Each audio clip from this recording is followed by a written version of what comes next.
the State of the Nation address that has people in rapt attention, and we'll look into that and do some more analysis of that as we get into it this hour. Necessary that we do, because then of course it sets the tone for the things that a lot of people will be engaged in or discussing into the near future. And we're going to do that this morning with the help of the Senator for Murang'a County is John Nyutu. He's here with us this morning. Good morning, Senator. Good morning.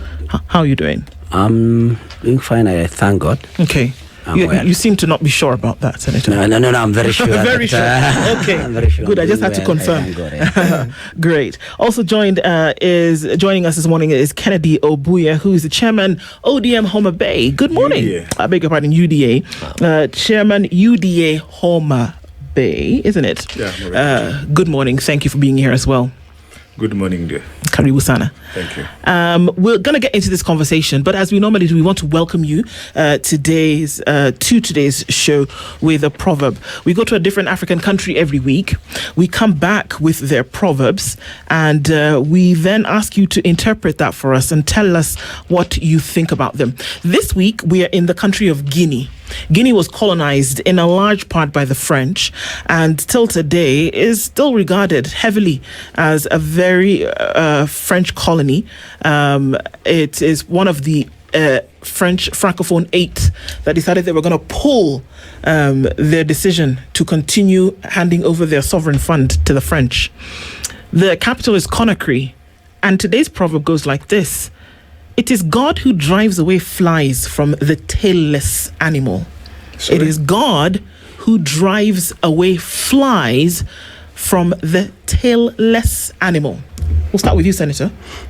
I think you do. And actually, we also have that particular one in the Agikuyu community. Mm-hmm. And it basically means that those who maybe are powerless, of course, have God to do things for them. Mm-hmm. It goes exactly the way it goes in Guinea. And there's also another one in my language that says that you can do some cultivation using a blunt object. I mean, God can use a blunt object to do cultivation for you. Yeah. So basically, God comes in for those who are not able to do things on their own for themselves. For sure. Obuya. Thank you. My understanding of this beautiful proverb is, I think it encourages the voiceless, the powerless, to have a belief in the supreme being.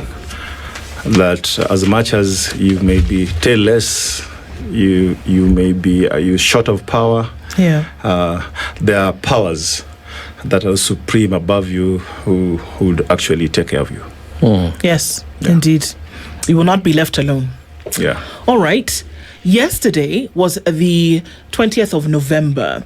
It is usually around this time that the president, in whatever administration, will give a State of the Nation address. President William Ruto delivered his third State of the Nation address yesterday, and he did this in Parliament as usual, and he was to give the position of the country. He did come out very confident and said a number of things, and what we're doing today is looking through this to say, is this where Kenya is? And if so, well then carry on, and if it's not, perhaps what needs to be done to get us there. I'm just going to give a few of those drops that were given. And as covered by Kenya's bold newspaper, The Standard, some of the highlights from that, 250 is a number that we're being given here. And that will just start off. And that is the number of dams that will be constructed in Kenya in the next 5 to 7 years. There will be 250 mega and medium dams, and there will be thousands of micro dams and irrigation for 2.5 million acres within 7 years. We're just going to start with that one. We'll start with you, Senator. The president said he's fixed the economy, he's fixed education, he's sorted out healthcare. In fact, he's increased the rate of the amount of money that cancer patients will have access to under universal health coverage from 500,000 shillings to 800,000 shillings. These are some of the things that he said yesterday. But let's look at this 250 in terms of, what's going to happen with irrigation that will then propel agriculture to boost the economy. Are you okay with that? Thank you. I think I would have been more glad to hear the president say how far he has gone with the dams for the 3 years that he has been in power. Because remember, and I'm a new DA on paper. Yes. Remember that he promised during his campaigns that he was actually going to put up 100 mega dams, not 50. Now he's talking about 50. 250. 250. Yeah, I'm talking about the mega dams, the big ones. Now, it was a State of the Nation address, Ndu. I would have expected him to tell us this is the number of dams we have constructed since 2022 when I came to power. Or this is the number of dams that we have started construction. We have started constructing. That would have been, for me, a better message to Kenyans. Because, of course, and I know, President Ruto is a good poet. If you looked at the way he presented his State of the Nation address, he had rehearsed it very well. But then the question is, does he actually even believe in what he was saying?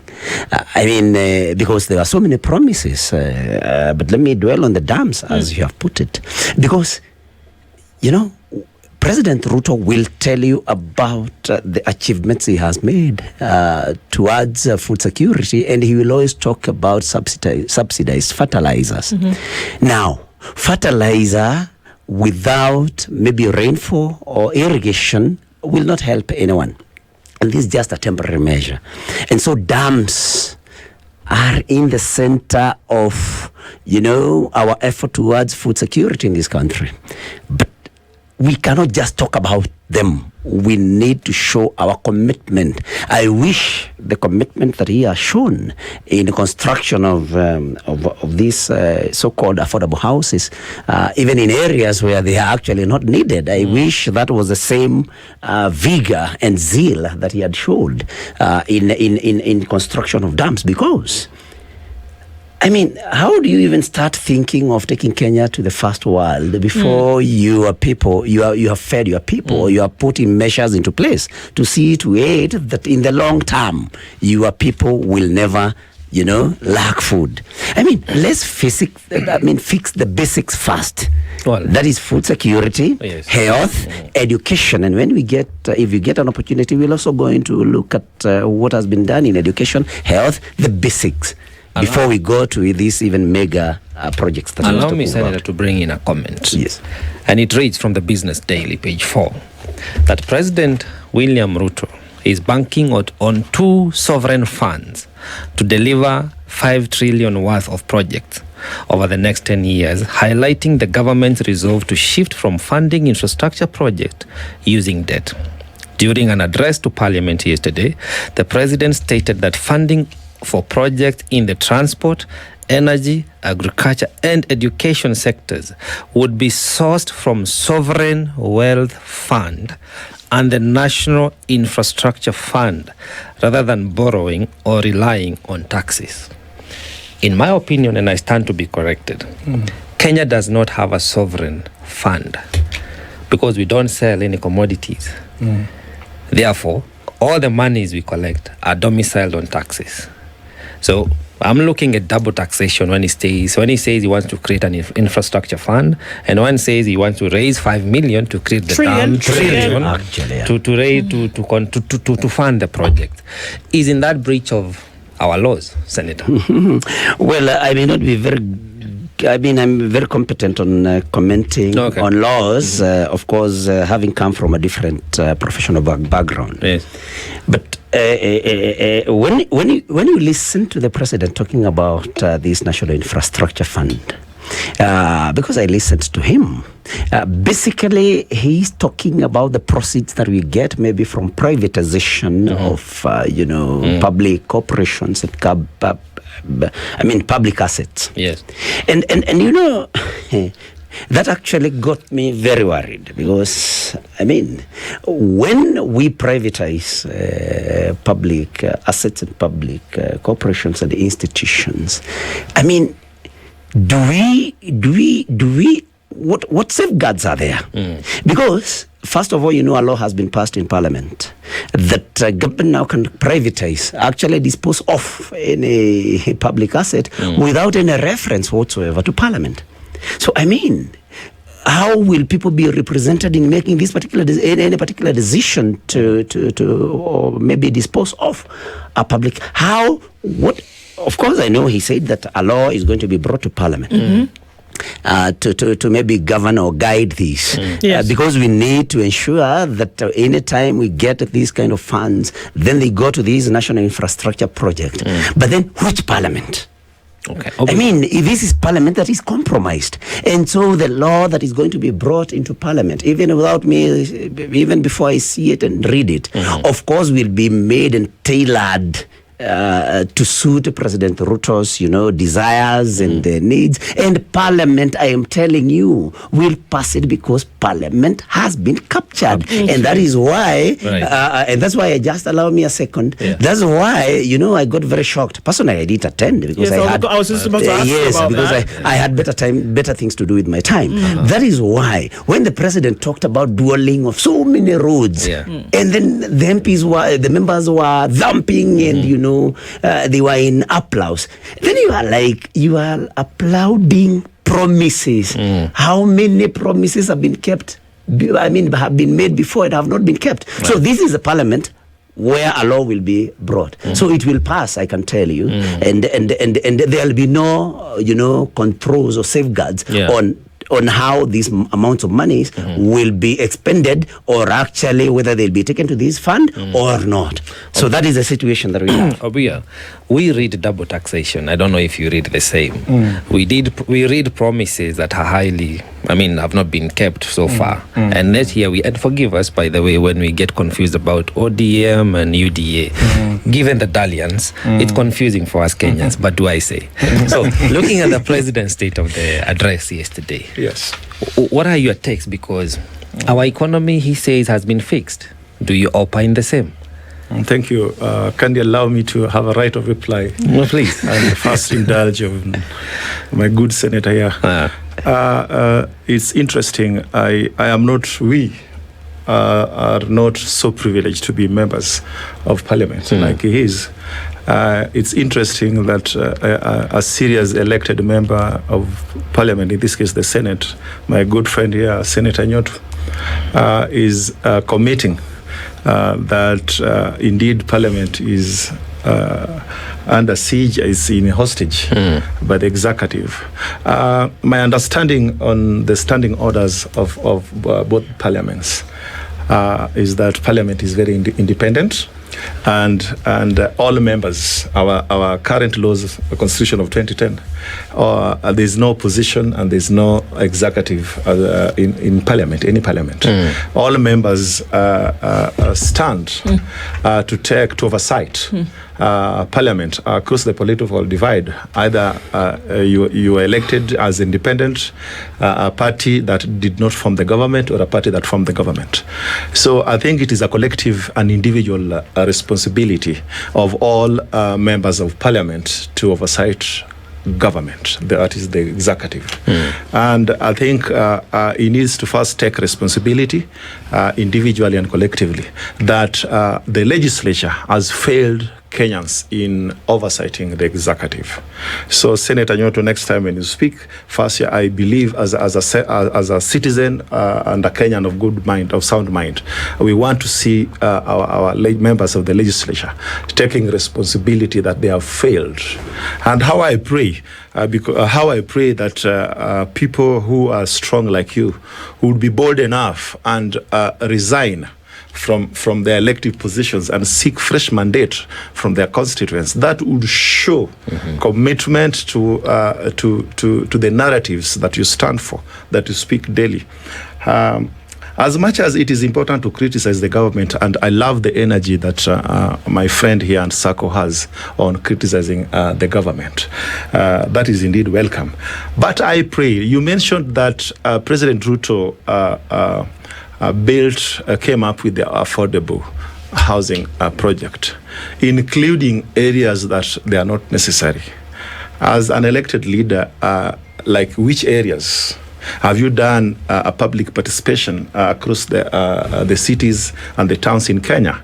Have you, and how many towns you've met citizens that they have told you we did not need this project in this area? In order of priority, we would have prioritized on project XY. And I think most citizens, like where I come from in Homabay, we are so blessed by the administration of President Ruto.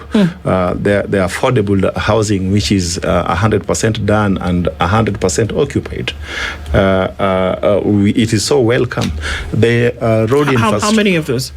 Sorry, how many of those? It has 1,000 units. 1,000 units, yes. In Homabay town. Completed 100% done and 100% occupied. Under what mechanism? How did these individuals get into these homes? Or families? The families. The acquisition of affordable housing it's too open, and it's open to the public knowledge. You go through Boma Yetu within the NHC website. You do an application and first come, first serve. Did these 1,000 people in these 1,000 units go through Bomayangu, make the application, pay the 10%, and then get the facility? They did? The website for NHC through Bomayangu, it's open to public for. I am aware. For scrutiny. My question is. Yes. Did these individuals? You seem to know quite a bit about it. Yes. Did these families in Homabay? Yes. Do this application, because I know very well the application. Did they do the application, all of them get approved, and then move in and are currently paying this monthly amount to live in the homes? My understanding is there's no one who can acquire any affordable housing asset without due diligence. That's my understanding. So did they do this in order for them to be inhabitants of these sister, homes? There's nobody in any part of the Republic that can acquire affordable housing unit without due diligence. So they did it. It's simple. Yes, you can say they did. They did it. They did it. You can't acquire without due diligence. So they did it. Yes. Okay. So how would you understand that in order for that to happen, so it looks as though that's taken care of, right? And it continues to be one that they can live in. Because this is one issue that he did bring up in the State of the Nation yesterday. So the monies that then are deducted from individuals with a pay slip every month, where does that money go? If we're seeing such great uptake of the affordable housing scheme, where does the money that a working individual is deducted from every month go? I wouldn't want to really indulge much better into that, being that, number one, I'm not a member of the National Housing Corporation, NHC. As a consumer and as a resident in Homabay, I would kindly elaborate to the extent of your knowledge, of my knowledge as a consumer, all right, and as a resident, and just allow me to pick up from where I left. My good friend here also spoke about promises. That the president is very good with promises. I want to tell you, as a social scientist, my brother, that the world is very hopeless globally. The word promise or the world? Okay. The world is very hopeless, and the human race, basically, from time immemorial, is managed and run on positive promises. Without having hopes in life, the humankind would easily give up. And, the mental wellness of society requires that people in leadership, both in church, government, and social levels, at community levels, should run the world, number one, on giving the humankind hope. And I as an individual, I would encourage him and all people who are charged with responsibility of guiding societies to keep on giving humankind hope. And in this case, as a consumer in Homabay, he spoke about dams. I want to thank the government of President Ruto for giving us a serious water infrastructure in Homabay. We have the Atemo Dam that is 100% completed. That has got 30 million cubic meter in Wire Hills, and what we are waiting for is the last mile. That is, we are hopeful that the county government of Governor Wanga would complete the last mile so that every designated community centers will start receiving fresh water for consumption. So, as a resident and a consumer in Homabay, and by extension, better part of Nyanza Luo region, we strongly want to tell you that the last 1.5 years, we have seen the good deeds of the administration of President. Why do you think that is? We are consumers, number one. We are also taxpayers. Historically, Nyanza region, we've had situations before when the administration of President Ruto, where President Daniel Arap Moi, when it was widely mentioned that siasa mbaya maisha mbaya, and it is also on record that people from my region have stood for and fought strongly for civic liberties, civil liberties, and also for good governance in this country. and that for a very long time, my region have not had a direct touch with deliverables from the national government. And as we speak now, I want to strongly tell you, as a permanent resident of Nyanza region, that indeed President Ruto has done so much in this short period. Thank you for letting us know that. However, Obuya, yes, please. How I wish many Kenyans echoed your sentiments. But that's not the case. Yes. Most people are disgruntled by the same regime you are praising. But we are a constitutional country. Yeah. We are led by the rule of law. We are not led by the whims and the wishes of a president who says this region. You are shy of saying what you're talking about is as a result of the broad-based, which was a compromise on the sovereign will of the people. But that's a conversation. I didn't say as a result of broad-based. You did not. I'm just saying you're shy of. The 1.5 years you're talking about is the existence of the broad-based. But now, it's proper that we talk to facts, because when we speak to these microphones, the people of Homabay can hear you. The people of the Luo Nyanza region can hear you. They can say that the 1,000 units are not from the avoidable housing project. They are from the National Housing Corporation, which had been started way before this regime came into office. Water is a devolved function. It should not take a president visiting and making pledges in your region for you to have water. The governor, whom you've had for the last 13 years, may not be the same person, but you've had a county administration for the last 13 years as the Homabay, Siaya, Kisumu, and all the other counties from that region. They've had governors. So water, agriculture, education, and all other devolved functions ought to have manifested. So if you've had bad and poor leadership, that is on the people of that region. When it comes to this regime, and we are looking at what needs to happen, development has to be equitably distributed. So every part of the country deserves that. But do you think, in your assessment, that people are being unfair when they say that the president is not speaking to the reality of the real Kenya? The question is, in this case, which people have you interviewed? And Kenya is big. And when these said people, at what point did they realize that the present government does not equitably represent all sections of the nation? I'll give you an example. The revolution of the Gen Z. Last week, I'll tell you who has realized that, and then maybe Senator Nyutu can speak to this. The person who's realized that is the person who's trekked for 4 hours in Mandera, in this country, and has to get water seeping out of a hole in the ground. Very unfortunate. That happens in Kenya. The same Kenya that you're talking about, where there's equitable provision of resources. Somebody is existing in that same space today and has to look for some clouded water to go and feed, cook, take care of her children. That's happening in Kenya today. That's the person you're asking about. How would we balance the two? Those are the people who are complaining. My sister, Rome wasn't built in a day. And at any time, any day, I would give President Ruto a benefit of doubt.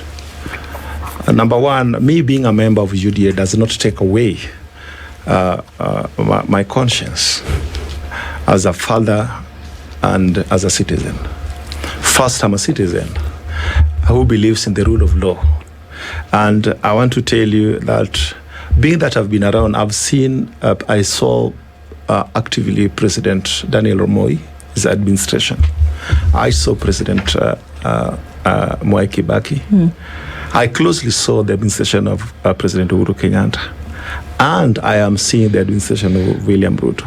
I'm telling you, any day I would choose William Ruto. Okay. Because as much as, the way all levels of infrastructure in Kenya, be it water, be it road infrastructure, the economic infrastructure, the previous governments have had serious biasness in leveraging the economy of communities across Kenya.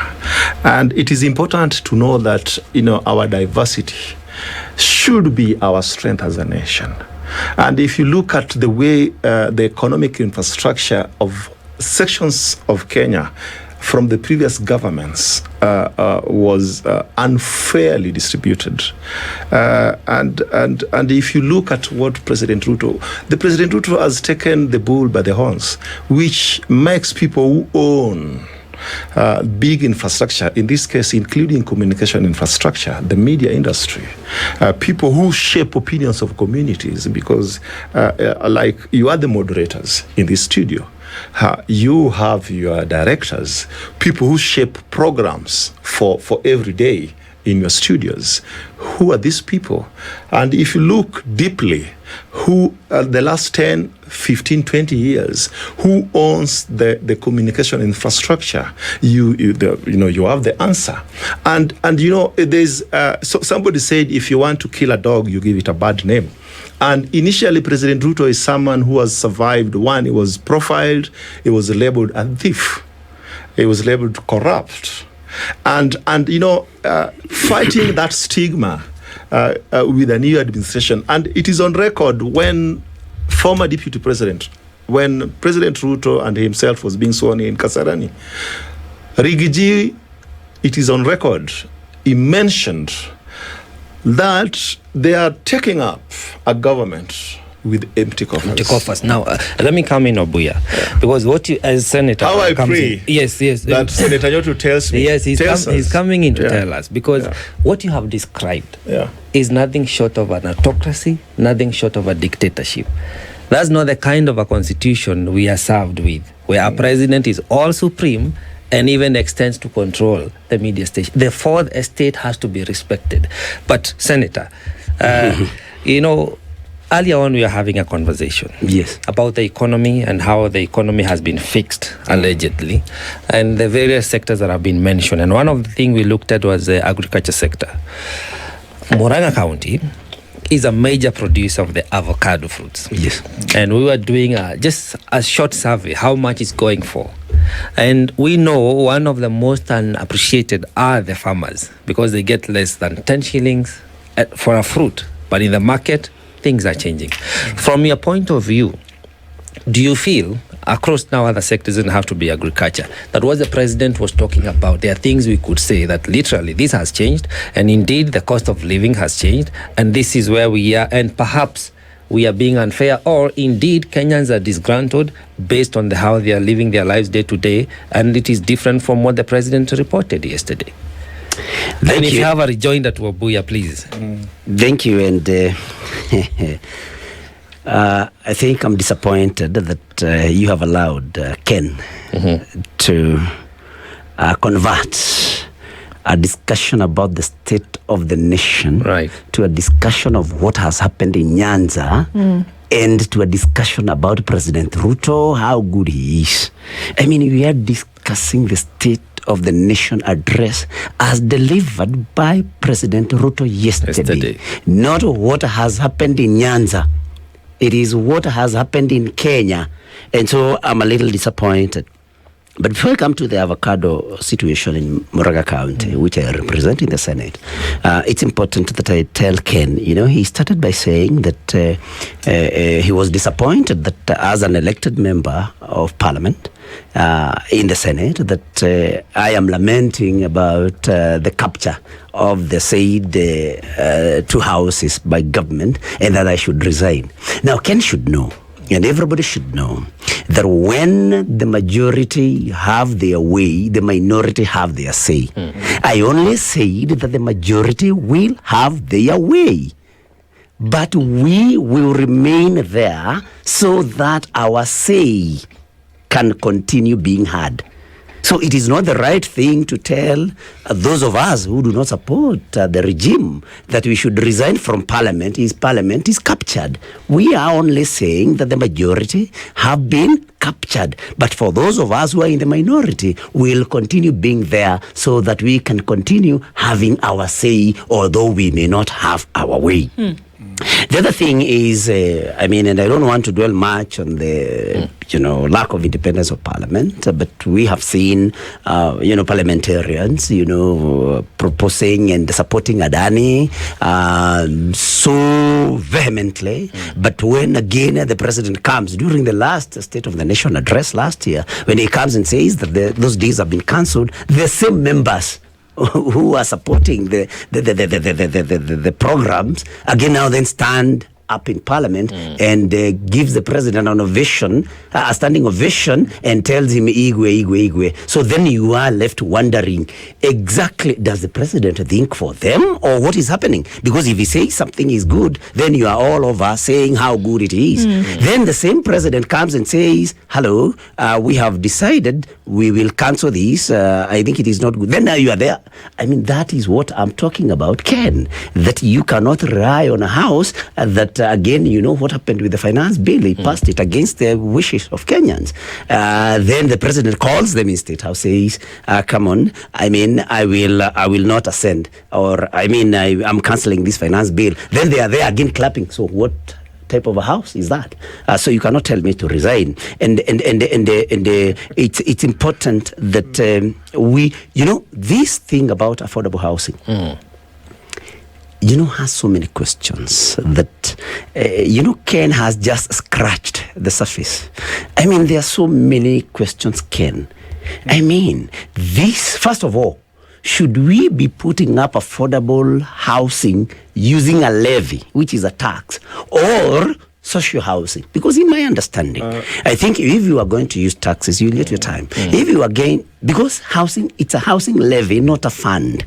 If you are using a levy, then it should be probably to improve the standards of living of those who are which not is what a levy would do ordinarily. Yes, and so we may not have enough time to look at this, but it's a levy, it's not a fund.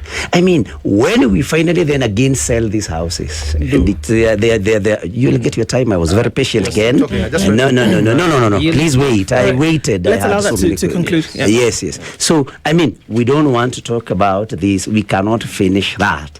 Then it's important that I tell my very good friend Ken that when you say that President Ruto should continue giving empty promises to give hope to Kenyans, you said that the world is hopeless. We need people who will inspire hope, and I agree with you. But then a president is supposed to deliver. If you want to just inspire hope in people, then the right place to do that is the pulpit. You just go and become a pastor, and then now you can inspire hope as your occupation. But when you are president of Kenya, with the massive powers to even actually determine where our resources, our taxes, how they will be spent, then you cannot inspire hope. You must deliver. That is something that is very important for us to say. And you cannot say that resources by past presidents have been distributed in a way that was not even. Ndu has told you about that child, that woman in Mandera. You cannot call, some bias towards Nyanza, even distribution of resources. I mean, we are talking about the nation here, not a particular region. But allow me then to talk about this avocado in Murang'a. Yes, please.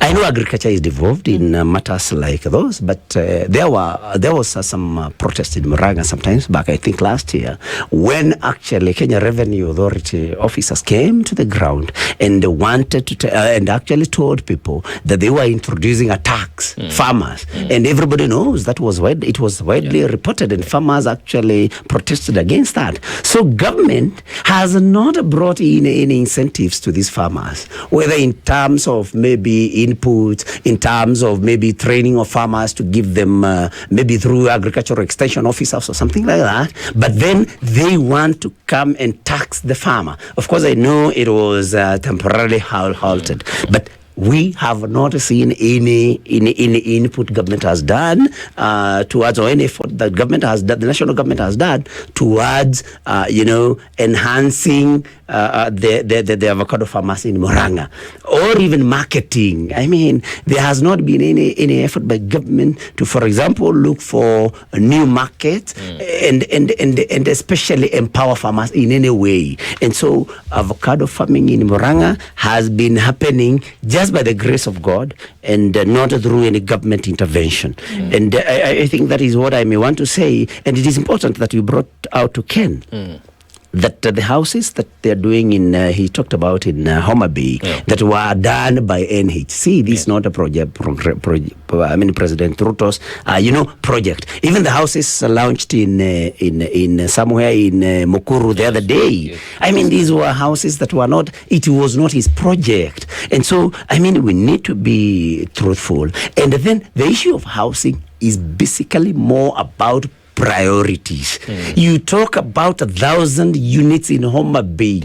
Homabay, what is the population of Homabay? What would help Homabay more? Is it housing 1,000 people, or taking money to schools in terms of capitation, improving SHA to see to it that it covers every other expense? I mean, what is more important? In Murang'a, for example, if you tell me that you are putting up 1,000 units in Murang'a, a county with a population of 1 million people, but the kids there cannot access education, even in university. I mean, hospitals. I mean, when people get sick, yes, SHA will pay part of it. But then there's another part that the households are supposed to raise. Okay. I mean, what is more important? Those are the issues. So what I hear you saying, Senator, that in as much as we can't run away from some things, I mean, it was interesting yesterday because during the State of the Nation address, there was a lot of fact-checking that was going on. It was real-time results about some of the things that the president was saying, where some of the things were said to be spot on, that he said they had done, and it was found that they had been done. Unfortunately, there were many a thing that he said had been done that had not been, and that they were looking to do, which from lived experience would give light to the possibility of them not being done. In terms of priority, because that's a big deal for any government in any jurisdiction, is there a priority checklist from what we can see here that's being followed? And I'll give an example. Agriculture, upon whose shoulders rests a lot of responsibility for the economy, especially coming from the president. Agriculture is a big ticket item. That means it's linked directly to these water projects that we see, because Kenya, where it's geographically domiciled, means that it doesn't have enough rain. Agriculture then will only survive if you do have these water projects in play. But for the last 7 years, it's been impossible to have a mega dam project started and completed in Kenya. Why? Thank you, Ndu. Please allow me, I'll come back to that in a few. I believe in leadership that comes with responsibility and actions. Number one, I mentioned here that me and you, the three of us, we are not as privileged as my brother here to be sitting members of parliament. And criticizing and taking government into account, the executive. does not only require making a roadside critic. Number one, my brother here and other members are privileged because they can access the plenary in the National Assembly and the Senate. Is privileged to make a petition. Parliament is a house of rules and procedures. How I pray, and I want to ask my brother here, how many petitions has he done in regards to his position now? Questioning the government at respective committees in the Senate. Has he done that? Have you? How many, Senator? Based on the Committee of Agriculture. Let's You know, there are so many. We keep taking statements to the House. Once you make a statement in the House, then of course it is committed to the relevant House committee. And you know, it's a process. Right. But what maybe Ken may need to understand, and he has been a representative of the people, at least in the county assembly, what Ken needs to understand is whatever you take to Parliament, in terms of a petition, whatever it is, it will still, at the end of the day, it will still have to be by the committee adopted, and it has to be by the majority members. But it's okay, but they've been taken. They've been taken You've forward, they've been taken a brought number forward. of them. You've taken a number of these issues forward. So many, Okay, that was the so question. many. I mean, there's so your many. answer. Okay. So he has. Thank you so much. Now, because that you have, and you know, Parliament, we all have access to the answered we at committee level and also at the plenary level. That is subject, you know, your citizens can peruse that. Now, my brother, before I answer my sister here, in the previous constitution, we had what we call LASDAP, Local Authority Service Delivery Action Plans. We now have the CID, the County Integrated Development Plan, CIDP we have, and also the ADP, the Annual Development Plans. Why is this in case? It is the right of every citizen in every section of this republic that leadership at the local levels should have public participating and collecting their views in order of priority. What do they want for their developments in order of priority? Because I can, like in this case, my brother said here that in Homabay County, maybe they could have done, instead of doing affordable housing, they could have done schools. But I want you to know that the CIDPs and the ADPs are documents that are gazetted from views collected from citizens in every county, in every ward in this republic. And that document, before it is gazetted, members from the county assemblies, with the participation also of members of parliament, actually, he's an ex-official member of the county assembly of Murang'a as the senator. And how many times does he visit his county assembly? Does he make does he visit the respective committees within the county assembly of Murang'a as an ex-official member of the assembly? Now, I also wanted to also register because, you know, when we normally say that, like the media, the microphone you given me today, it is important that whatever I say here must remain as truthful as possible. And I want to take responsibility of my statements here today. So I just want to get your point here. You're saying essentially that according to the CIDP, that it's possible that housing is top of the priority agenda for the county, and that's why it was done?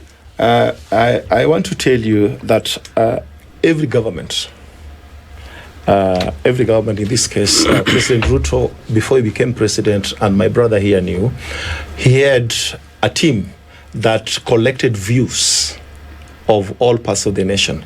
That informed his blueprint. So which is it for Homabay? Is it the county development plan, or is it the president and his team? Which one is it? My sister I only mentioned affordable housing as one of the gains we've had. But let's try to keep this conversation circular here, because in response to his response to his statement, you said you brought to our attention that each county has a CIDP, which we understand. And that could be in response to the explanation as to why it was housing over education or something else. So my question is clear. was the CIDP, the current CIDP for Homabay, did it mention that housing was one of the top priority agenda for the county, and that's why we've gone in that direction? Because it only came from your response. Yes, it came from a response, but you are also refusing. I don't know why it No, is I'm the asking a omission or question. commission. I'm asking a question. I need an answer. Okay. Now, the answer is in Homabay County, because you've narrowed it down to where I began. In Homabay County, we are on the right track. The service deliverables from the national government, it is not only affordable. We've got road infrastructure. We have our hospitals. We saw the other day when the county government had challenge with the drugs. We saw KEMSA giving us drugs. We saw the pyres in Homabay. You are from Homabay. So let me just help you out here, because I'm holding the CIDP for Homabay in my hand. Yes. Number one was transformative governance, strengthening institutions, accountability, public participation. The second one, interestingly enough, was food security. Yes. The third one was affordable and quality health care. 4, 5, 6, 7, 8 of them, none of them mentions affordable housing. Now, number one, it is important. That was why I was trying to mention that President Ruto represent the national government. The CIDP and the ADP is a document for the county. For the county. Which you said that this is where all of this came from. Sorry? You said that in order for us to understand what was happening in Homabay, it was the counties who came up with plans, and that's why we see things operating in the manner in which they did. The government, the national government, President Ruto has got a blueprint, his manifesto, that is executing. Well, in the interest of time, part of his manifesto. In the interest of time, Ken. Yes, because please. I think we would need a whole day, a whole year, perhaps. Yeah. You are from Homabay. Unapologetically. Did you attend Albert Ojwang's funeral? You know he was from Homabay. From my village. Okay. And you know, the national government is not just responsible for collecting taxes and implementing some agendas. Yes. It is also responsible for provision of security and safety of us as humans of Kenya. So when you hold brief and glorify the national government, which is your right, because that's the understanding you're coming from, it may be helpful to appreciate the undoings therein. Because when we talk about these promises, we are talking about our taxes that will be collected. Remember, we are grappling with a lot of odious debt, right? The Senate itself, the bicameral House yesterday was half empty, which is an injustice to us Kenyans, because these are our representatives. If themselves, they feel captured and they're not able to even tolerate what is being presented by the president, we need to have a serious conversation. So therefore, I think it's fair that you do hold a certain position in terms of how this regime stands. But majority of Kenyans, led one by Senator Nyutu in his own opinion and others, are feeling this is not the direction we ought to be taking as a country. But in the interest of time, perhaps we should further this conversation some other way. But Senator Nyutu, you could come in and just make your... I think I want to just say that in general, you know, Ken is struggling. Because of course his party, the party leader, the president, you know, he's the chair Homabay County UDA. I mean, first of all, the president himself does not believe in the things he was saying yesterday. And that's why Ken is struggling, because the presenter of this particular address does not believe in what he said. But basically, Ken, just to help you, you know, you don't actually even have to be a very smart person to know that before you build a house for me, I need to have eaten. I mean, the basics. I mean, food security, health, education.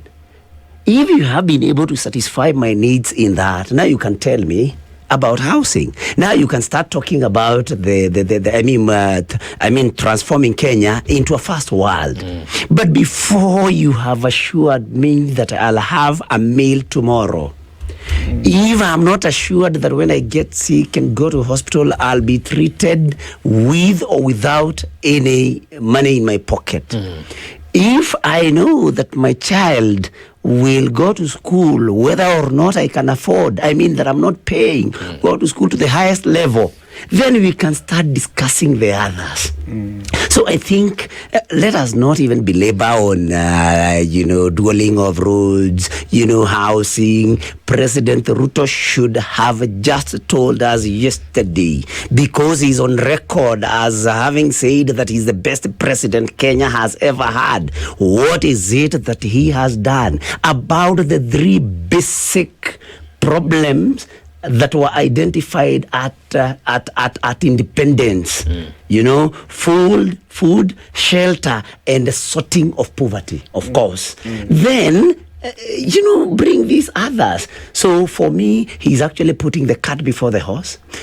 For me, basically that address was just a good poem, well rehearsed by somebody who did not believe and who does not even believe in the content of that very rosy poem. And that is basically what it is. Sort out our basics, then take us to the next level. Don't tell us about heaven when we cannot be able to access actually the nearest trading center in my area. I mean, basically that is what it is. But to say that there is any county that in its CIDP recommended, that came up with that they needed housing more, of course it is not even possible, because I've told you Murang'a has 1 million people, put up 1,000 units. What do you do with the rest? 999,000 people who have no food on the table, whose education is not assured, whose health is not assured,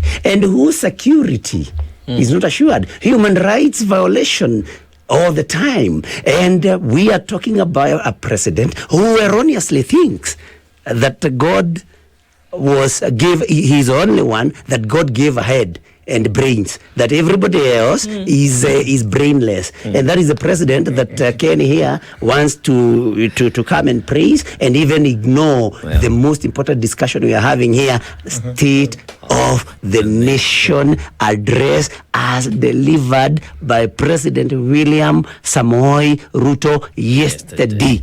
All right, well, so these are the we'll conversations we need to continue having locally, loudly, and together, because it takes all of us to make a great country work. Ken, we'll give it to you the last minute. Sorry? We'll give it to you. From where you are in terms of that priority question, I'm very interested in your response. Yes. Now, basically, when I began, I said I had a right of reply. Whatever statements I made was based on basically his submission. Now, back to the business, the agenda of the day.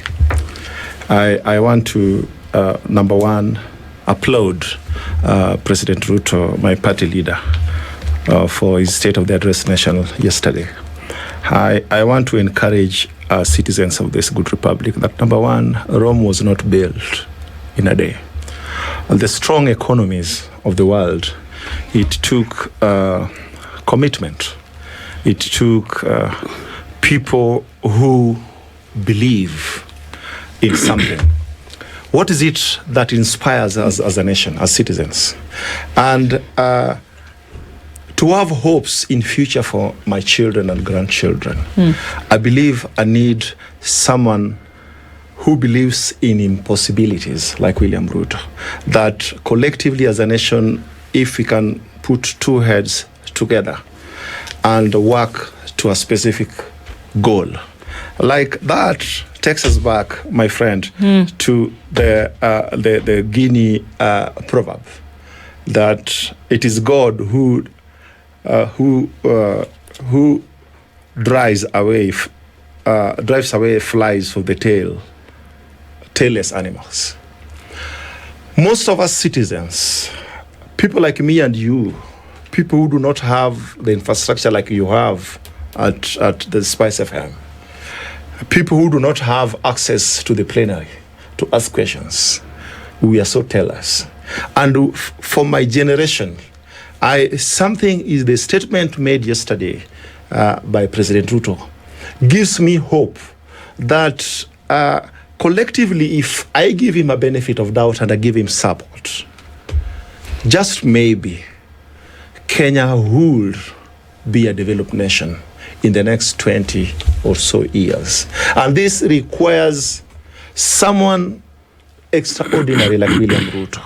Someone who believes in that, there's nothing that is impossible when people work together and people unite together. Okay. When people believe in God. Our time does come to an end. It would have been really nice if you'd have answered that question on priorities and seen if the priorities have actually been achieved or if they're actually then being, in this case, prioritized. My teacher used to say, never use a word to describe another word, but I guess this is where we are right now, isn't it? And that brings us to the end of the conversation for this morning. It's obviously one that is necessary to have through time. He's a senator of the Republic of Kenya for the county of Murang'a. Joe Nyutu, thank you so much for being here this morning. When will you be back to Parliament to discuss the state of the nation? Next week. Yeah. All right. And also, Kennedy Obuya is the UDA chairman at Homabay. Thank you for being here this morning. This is the Situation Room, the only way to start your day.